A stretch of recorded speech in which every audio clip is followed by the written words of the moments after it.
Electrolytes in the body are charged atoms, ions, and they maintain water balance, pH levels, and ensure the proper operation of the nervous system. For example, potassium 40, K40, and sodium 23, Na23, are used by neurons to fire.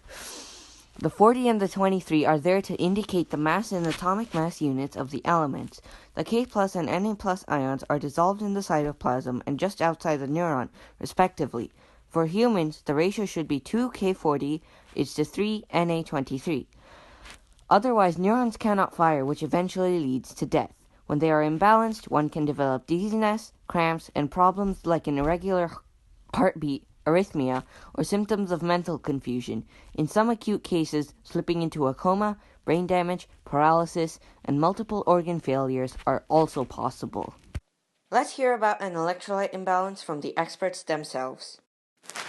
Inside the neuron, there are several potassium ions as well as negatively charged proteins. This brings the overall charge to negative 70 millivolts. Outside, there are sodium ions dissolved in the extracellular fluid. When a neuron depolarizes, it opens channels that allow the sodium to flood in, raising the charge to positive 40 millivolts. The neuron then tries to balance the change by letting the potassium ions move across the membrane into the extracellular fluid.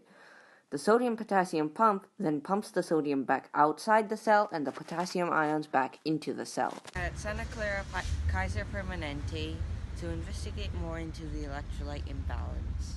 In a balance of electrolytes. Pretty important. And which age group is most affected by an imbalance of electrolytes? I would say probably the elderly, like greater than 65, and maybe kids, so pediatric. So what are the damages caused by an electrolyte imbalance? Well, it depends on what electrolyte you're talking about, but some of the more common ones being like low sodium or high sodium. People can have nausea or vomiting, feel really dizzy. Sometimes if it's really out of balance, they could have seizures. And if it's their potassium that's out of balance, they could actually have troubles with their heart. So what are some organs that are most affected by the electrolyte I would say the brain, the kidneys, and the heart. And is this preventable by regular monitoring? I think it's probably more preventable by just making sure that you eat a good diet and drinking fluids and stuff like that. I don't think we need to monitor people who don't have any symptoms. All right.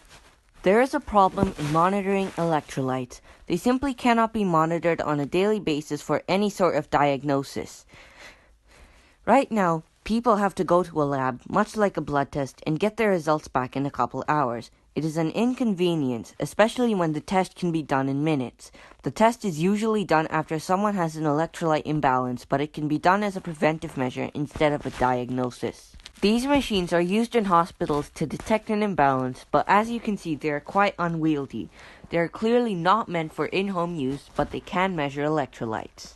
Glucose monitors to detect blood sugar level already exist. Blood can also be measured for electrolytes, but there are no devices yet that can measure for electrolytes in this handheld fashion.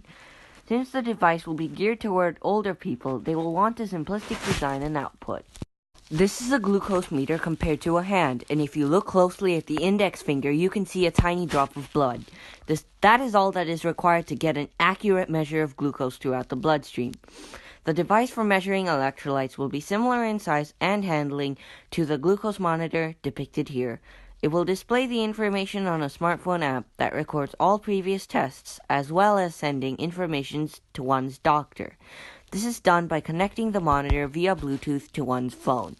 This market research proves that this device is economically profitable.